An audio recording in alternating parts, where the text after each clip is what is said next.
समय वोट पड़ेगा, उत्तर प्रदेश की सरकार बदल जाएगी।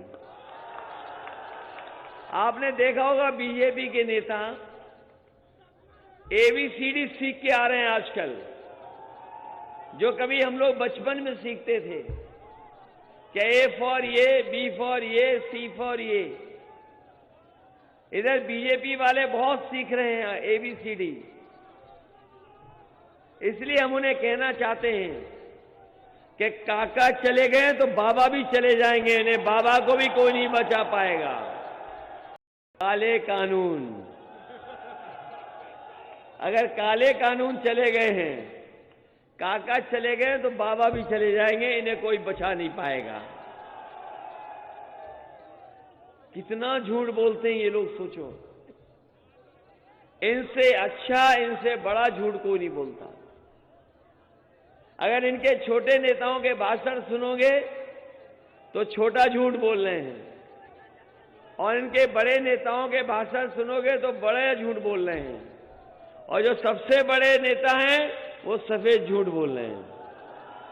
बताओ ये सरकार झूठ बोलती है कि नहीं बोलती है?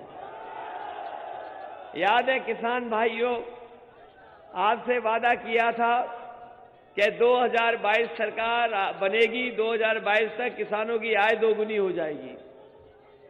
बताओ हमारे किसान भाइयों कितनों की आय दोगुनी हो गई? अगर किसी की फसल की आय दोगुनी हो गई हो तो बताओ किसान भाइयों, यहां किसान भाई हैं, किसान भाइयों के परिवार के बेटे हैं, बताओ किसी किसान की आय दोगुनी हो गई हो तो बता दो। और अगर आपने धान पैदा किया होगा तो कहीं खरीद नहीं हुई, नहीं खरीद हुई कहीं, न खरीद केंद्र बने, मंडी बंद कर दी, और मंडियों की भी बेचने की तैयारी है।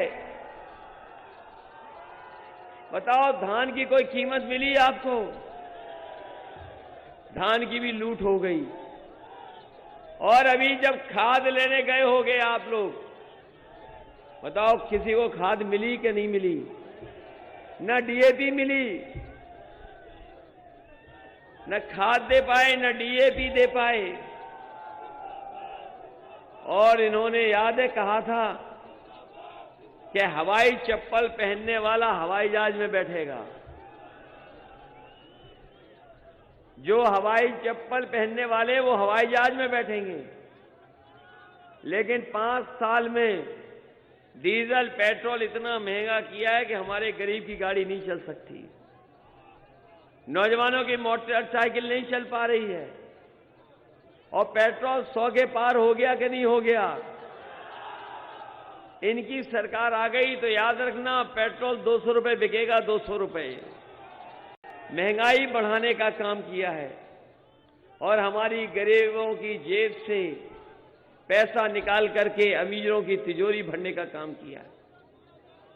लगातार गरीबों से वसूल रहे पैसा, महंगाई बढ़ा करके गरीबों से पैसा वसूल करके अमीरों की तिजोरी भर रहे हैं। और जो जानकार लोग होंगे वो जानते होंगे कि अभी एक बहुत बड़ा उद्योगपति 28 बैंकों का पैसा लेकर के भाग गया।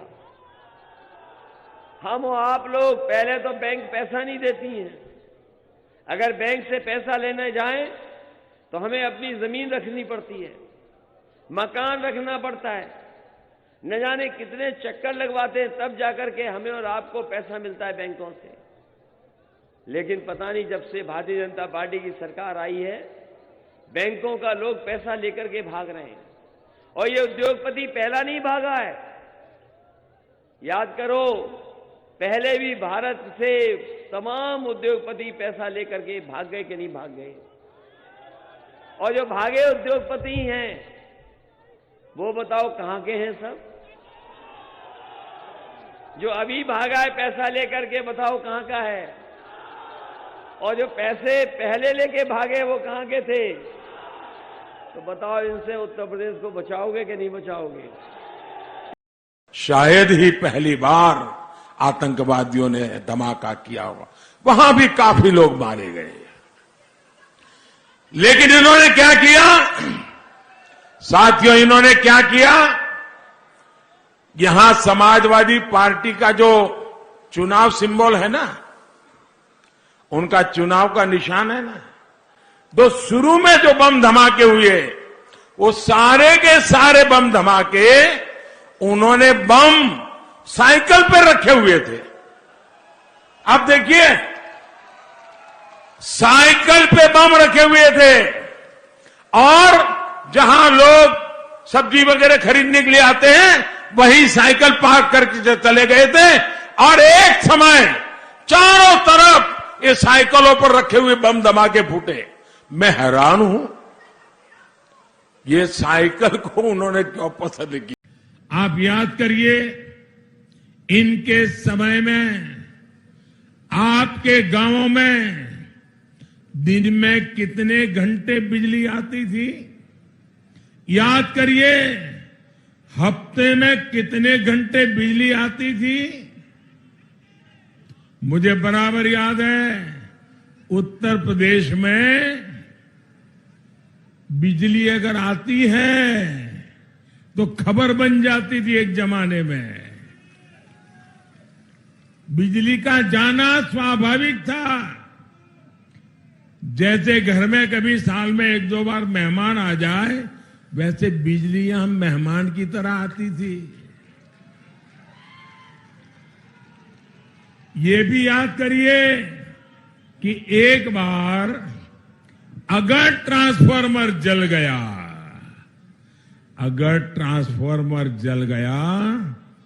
तो कितने महीने लग जाते थे और कितने कितने बाबुओं के पैर पकड़ने पड़ते थे और पता नहीं कितनी कितनी दक्षिणा देनी पड़ती थी, कितना प्रसाद चढ़ाना पड़ता था, तब जाकर के एक ट्रांसफार्मर रिपेयर होता था।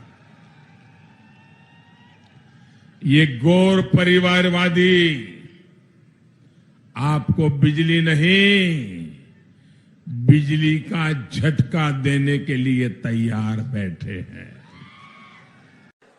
विकास का कोई काम केंद्र सरकार को करने ही नहीं देंगे।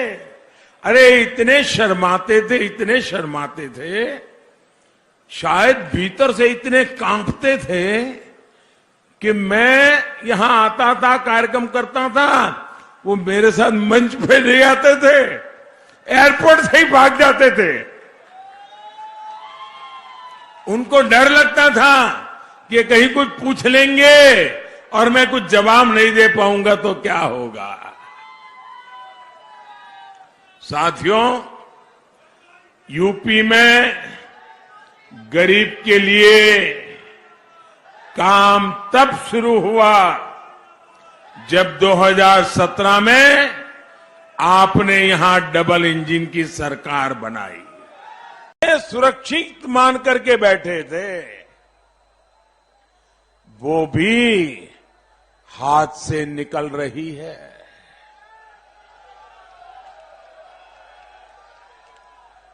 आपको याद होगा, जिस पिता को मंच से धक्के देकर हटाया था, जिसे अपमानित करके पार्टी पर कब्जा जमाया था, उसी से गुहार लगानी पड़ी कि मेरी सीट बचाइए।